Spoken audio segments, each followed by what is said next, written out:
नाती के बेटा ज्यादा लेट हो रहा बात अपने बना के खा न तो चुपे चापे जा काहे बेलना के मार खाए के चाहता रहो। साला दिन भर कुत्ता खानी दूरे दूरे बउआनी दाढ़ी बना के पैसा कमानी आई भोसरी के घर में बैठल बैठल गान मोटाता। रुक नाती के बेटा। रे सरबा ई बालू से हमरा मुंह काहे छिलता रे। अरे बाप रे बाई साला कोन हजाम से हमरा पला पड़ गेल बहान जते बड़ा दुखाई। अरे बाप रे बाई सरबा कोन हजाम से हमरा पला पड़ गेल बहान जे पूरा दाढ़ी खराब कर देलक।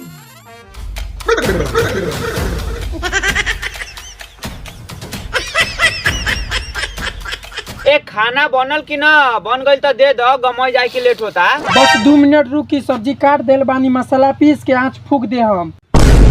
10 बजे जा रहल बा अभी तक ले मसाले पीसतारू आ कहतारू कि 2 मिनट में खाना बना के दे दे हम मैगी बाजे 2 मिनट में दे देबू।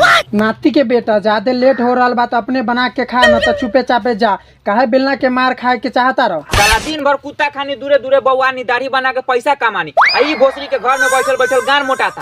रुक नाती के बेटा।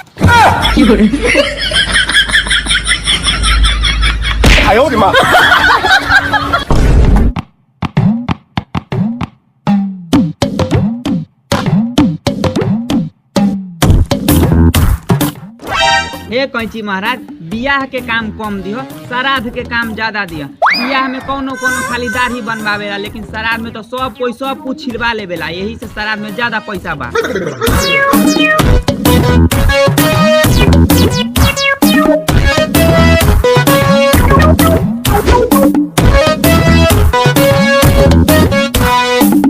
रे ढोरवा तनी हमरो बार बढ़ गइल बा बनानु दे।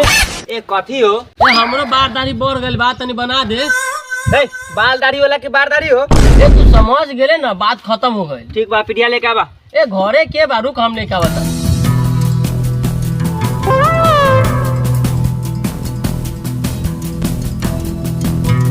का बात बा ढोरवा आजकल कहाँ रहता रे दिखाई नहीं के देते देख त कितने बार दाढ़ी बढ़ गई।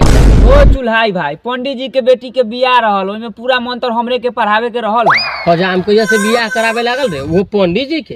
ए पंडित जी गांजा भांग पी के भकुआइल रहेला ओकरा मेहरी से हमरा बड़ा मिलाव ना बा।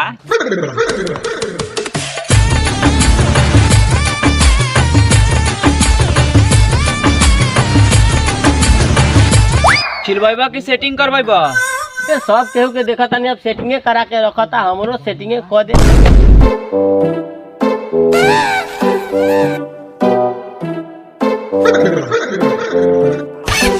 ए सनी में मुंह में लार फेल दे। ए हवात रहल तू कहता काम छोड़ के हवा ली।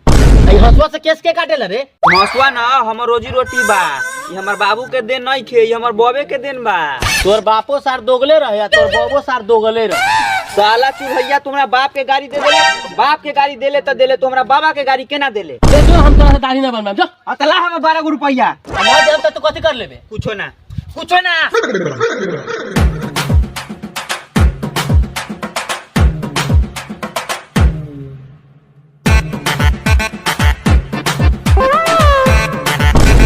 माता तो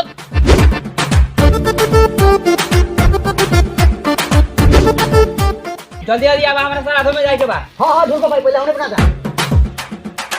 हां बैठा पहले तोरे छील दी। ए छिलबाबे के नहीं खी हमरा ते छिल ले। का छीले लो? आलू। अच्छा ठीक बा। ए डोरवा भाई जल्दी रामचंद्रा के छिल के हटावा हमरो जाए के बाद समझिया ना समझिनी से मिले। ए तनी बैठ कौन सा तोरा ला तोर समझिनी चुस्ता बना के रखले हो आराम से जई हो। ए चल अपन काम कर जइया जवान रही ना तो दू गो चुस्ता एक साथे चूसत रहनी। ए बरम देव बा तो अपन जवानी के ताव मत देखावा न तो हम अपन खिस्सा सुनाइम न तो खत्मे ना हो। ऐसे बड़े के ढोलबा के काम करे जा।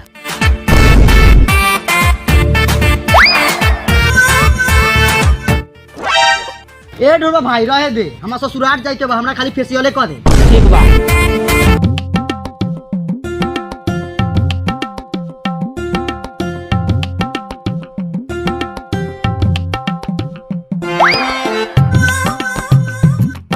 रे सरबा ई बालू से हमरा मुंह काहे छिलता रे। अरे बाप रे बाई साला कोन हजाम से हमरा पला पड़ गेल बहान जते बड़ा दुखाई। अरे बाप रे बाई साला कोन हजाम से हमरा पला पड़ गेल बहान जे पूरा दाढ़ी खराब कर देलक।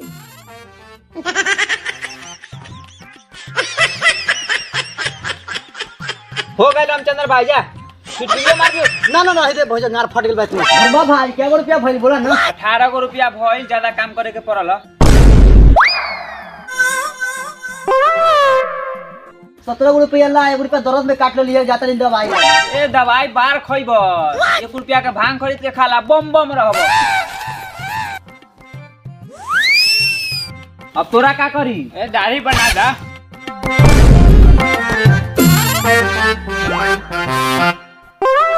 ई का करत रे? रस्सी बांध के घर मारबे का?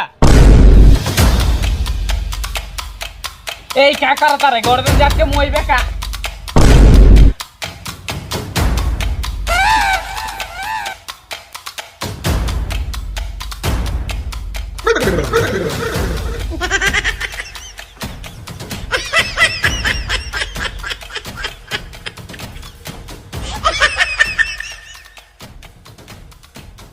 ये कथी से लगावत रे रे सर भाई? अच्छा अपना बाप के गार से लगा दे।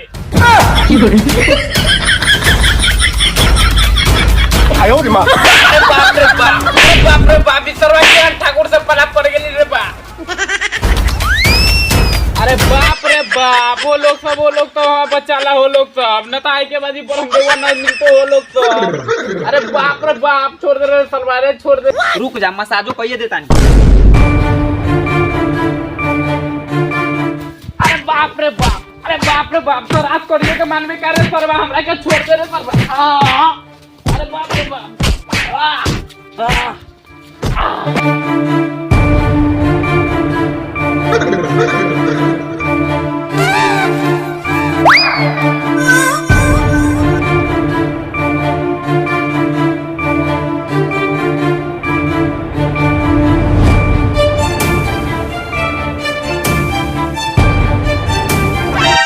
रेड और भाई कौन क्रीम बा बड़ा महकता है? ये आयुर्वेदिक बिको क्रीम बा, ई बड़ा मुश्किल से मिलेला। तोरा कहाँ से मिल गेल हो? ई हम अपने बनैले बानी, बकरी के लेरी आ बैल के मुंह त हम अपना पोता के हग।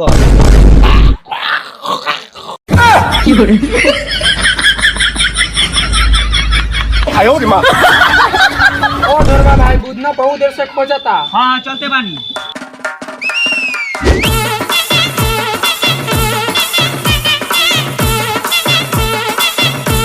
पहले हमरा के छिल दा। ए पहले हमरा छिल दा। ए पहले हमरा के ना छिल दा। ए पहले हमरा के ना छिल दा। थामे थामे बैठे बैठे।